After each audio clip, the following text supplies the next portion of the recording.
Bismillahirrahmanirrahim. Assalamualaikum warahmatullahi wabarakatuh. Lanjutkan episode sebelumnya tentang instalasi biogas di Dusun Sumber Sari 2, Desa Taman Sari, Kecamatan Gedung Tataan, Kabupaten Sawar. Pada hari ini kami akan menjelaskan yaitu rencana pengujian permeabilitas ya. Uji permeabilitas atau uji rembesan ya. Uji ini memang salah satu yang harus dilakukan ketika membangun suatu instalasi biogas. Kenapa? Karena biogas tersebut harus kedap terhadap udara ya, dan sebagainya. Nah, nanti insya Allah pada zuhur akan ada kiriman dari Pemda, yaitu air sebanyak 15.000 liter yang akan dimasukkan ke sini, akan dialirkan ke sini. Nah, kemudian itu ada meteran yang kita buat. Nanti per hari kita akan monitor turunnya air ya dan sebagainya. Nanti per hari per 24 jam, kalau nanti zuhur ini pada jam 1 mungkin ya, jam 1 depan nanti mahasiswa kita yang penelitian akan mencatat berapa turunnya. Kemudian jam 1 selanjutnya lusa akan dicatat selama 2 minggu. Ini sangat urgen pengujian ini karena kunci dari keberhasilan instalasi ini yaitu kedap terhadap udara dan terhadap air dan sebagainya. Kalau dalam istilah teknik namanya permeability test atau uji rembesan dan sebagainya. Sebelumnya kita melakukan kualitas uji kekuatan instalasi yang lebih dikenal dalam istilah teknik namanya uji hammer test ya. Kemarin kita sudah melakukan itu. Insya Allah nanti kita akan menyaksikan bagaimana aliran air itu diendapkan di sini dan sebagainya. Demikian pada kali ini pengujian yang memang harus dilalui sebelum kita membangun ini. Mudah-mudahan saja sebagaimana yang kami sampaikan dulu, ini akan sangat berfungsi, bermanfaat bagi peternak dalam rangka solusi terhadap permasalahan limbahnya, sehingga limbah tersebut memberikan manfaat ya. Dia akan mendapatkan gas dari limbah tersebut, dia akan mendapatkan pupuk cair dan pupuk bubuk ya dari limbah tersebut dan sebagainya. Sehingga ada pendapatan-pendapatan lain selain memang kebersihan lingkungan. Nah, inilah salah satu dasar Supal Quran Abdullah bin Mas'ud melakukan penelitian di sini. Nah, bagaimana korelasinya terhadap pendidikan Al-Quran?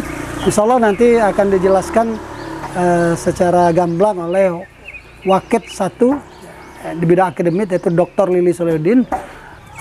Bagaimana sebenarnya korelasi antara Al-Quran atau perguruan tinggi Al-Quran dengan pekerjaan seperti ini? Karena pada hakikatnya kita ingin supaya Al-Quran itu memberikan jawaban terhadap permasalahan-permasalahan yang ada di masyarakat.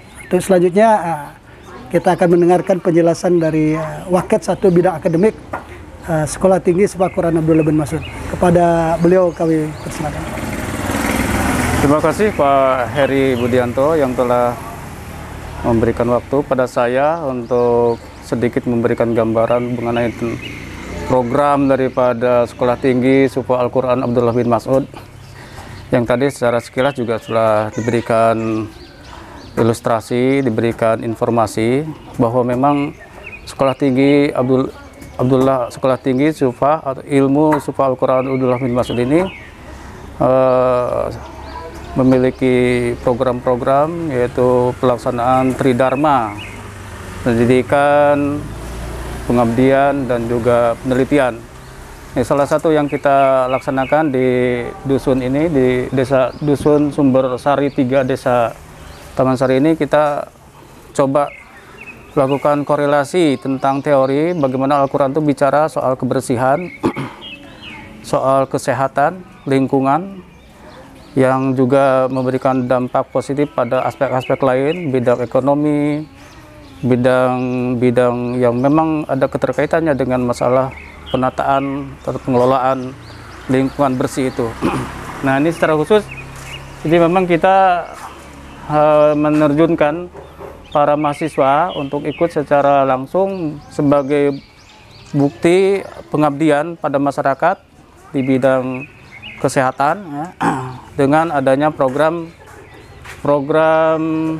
apa namanya nih, program instalasi biogas. Penataan kesehatan lingkungan ya, dan secara khusus mengelola ternak sapi. Di mana ternak sapi ini punya satu filosofi sebenarnya. Sapi itu dalam Al-Quran juga disebutkan. Ada namanya surat Al-Baqarah, artinya surat sapi. Kenapa itu sapi menjadi satu topik inti di dalam Al-Quran, menjadi satu surat? Karena punya makna itu. Ya, sapi ini memberikan beragam manfaat lah bagi manusia. Jadi sapi ini tidak hanya bagaimana dagingnya bisa dinikmati ya kan, tapi juga kotorannya aja itu bisa melahirkan gas kalau kita lakukan satu pengelolaan secara baik. Nah, kemudian juga dari samping itu juga nanti ada berkaitan mungkin dengan masalah ekonomi kaitannya dengan pengelolaan daripada limbah sapi ini. Tidak hanya gasnya tapi juga akan menghasilkan pupuk yang tadi juga sudah disampaikan oleh Pak Heri ya, sebagai pelaksana, sebagai penanggung jawab daripada program ini. Nah, secara prinsip bahwa memang Al-Quran itu yang menjadi core daripada kurikulum Supah Al-Quran Abdullah bin Mas'ud itu bagaimana implementasi teori itu dalam kehidupan nyata gitu ya. Nah, ini kita tahu tentang bagaimana surat Al-Baqarah, tetapi tidak hanya sebatas teori. Seperti apa prakteknya? Nah, ini sebagai pembuktian daripada teori tadi. Bagaimana ini sebenarnya tuh sapi ini bisa memberikan manfaat ya. Nah, oleh karenanya nanti kita akan lihat dalam waktu mungkin tidak terlalu lama, kita akan melihat hasilnya atas dasar kerjasama sekolah tinggi Supah dimaksud dengan Pemda Pesawaran ya. Ya, mudah-mudahan kedepannya nanti ada berkelanjutan, dan memang itu salah satu tugas dan fungsi sekolah tinggi itu adalah memberikan pencerahan, memberikan informasi yang secara langsung dalam bentuk kegiatan yang disebut dengan pengabdian masyarakat. Dan ini adalah salah satunya, insya Allah demikian. Barangkali cukup dulu demikian yang mungkin dapat disampaikan. Insya Allah nanti kita bila mana ada pertanyaan, ada kelanjutan berkaitan dengan program ini, kita akan berikan kesempatan untuk mengadakan lagi diskusi-diskusi semacam ini. Demikian dari saya. Terima kasih ini atas kerjasamanya pada Pemda khususnya, yang mudah-mudahan ini berkelanjutan, tidak hanya ini saja tapi nanti aspek-aspek lain. Nanti bidang ekonominya seperti apa, ini sekarang di bidang kesehatannya, lingkungannya, yang terus akan kita kembangkan teori-teori yang ada di dalam Al-Quran ini ya, supaya lebih dapat dirasakan secara aplikatif oleh manusia itu sendiri gitu ya kan. Jadi kehadiran Islam itu memberikan rahmat, memberikan manfaat, memberikan makna yang dapat dinikmati oleh semua manusia, tidak hanya muslim saja ya, tapi semua manusia. Demikian. Assalamualaikum warahmatullahi wabarakatuh. Demikian penjelasan secara akademik oleh Waket 1 ya, Dr. Lili Soledin, karena memang ini bidang beliau.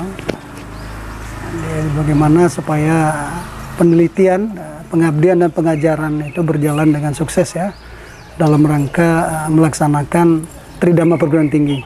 Mudah-mudahan rencana ini nanti akan selesai tepat pada waktunya ya, kurang lebih akhir bulan Juni rencana kita nanti proyek ini pekerjaan penelitian ini akan kita rampungkan, dengan nanti rencana akan mengundang seluruh stakeholder yang ada di Pemda Pesawaran ini, kepala dinas, baik itu peternakan, kepala dinas pertanian, para peternak, kemudian kepala desa, dusun, yang ingin memberikan semacam pencerahan secara langsung. Jadi nanti kita akan semacam demonstrasikan bagaimana produk daripada sapi yang seperti dijelaskan oleh Dr. Lili Soledin tadi, memberikan multiguna ya, multifungsi. Benar bahwa Al-Quran memang membicarakan sesuatu, jelas ada sesuatu yang bernilai ya.